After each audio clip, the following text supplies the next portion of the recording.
سابق وزیر داخلہ شیخ رشید احمد نے RO آفس کے باہر میڈیا سے گفتگو کرتے ہوئے کہا کہ آج شیخ راشد شفیق کے کاغذات نامزدگی منظور ہو گئے ہیں۔ ہم PDM کے خلاف عوام میں جائیں گے۔ آج تفصیل کے ساتھ اسکروٹنی ہوئی۔ کاغذات نامزدگی کے حوالے سے ایک اور اسکروٹنی 28 دسمبر کو ہوگی۔ شیخ رشید احمد نے مزید کہا کہ میں 17 دفعہ وزیر رہا، مجھ پر آج تک کبھی لین دین اور کرپشن کا کوئی الزام نہیں۔ 6 فروری کو ایک ہی جلسہ کروں گا۔ میرے مخالفین بھی قابل احترام ہے۔ میں نے 6 سے 7 مخالفین دیکھے تھے، لیکن اس دفعہ میرے مخالف 44 امیدوار ہیں۔ حلقوں میں سارے کام شیخ راشد شفیق نے کرنے ہیں۔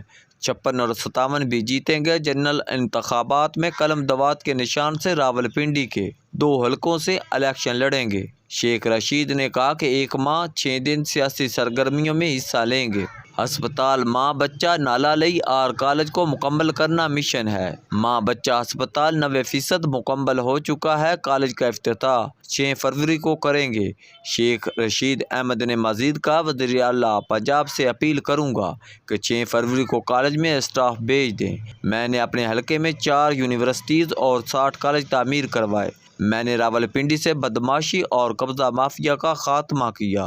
انہوں نے کہا کہ میں اصلی ہوں اور نسلی ہوں۔ 56 اور 57 میں قلم دوات کی جیت ہوگی۔ PTI سے ہمارے تعلقات بہت اچھے ہیں۔ PTI ہمیں ووٹ دے گی۔ قبل ازیں شیخ رشید نے کہا اللہ نہ کرے PTI کا سامنا ہو۔ PTI کے لیے چیلا کاٹا ہے۔ بانی چیئرمین کے لیے چیلا کاٹا، قربانیاں دی، میں نے اس کے خلاف کوئی بیان نہیں دیا۔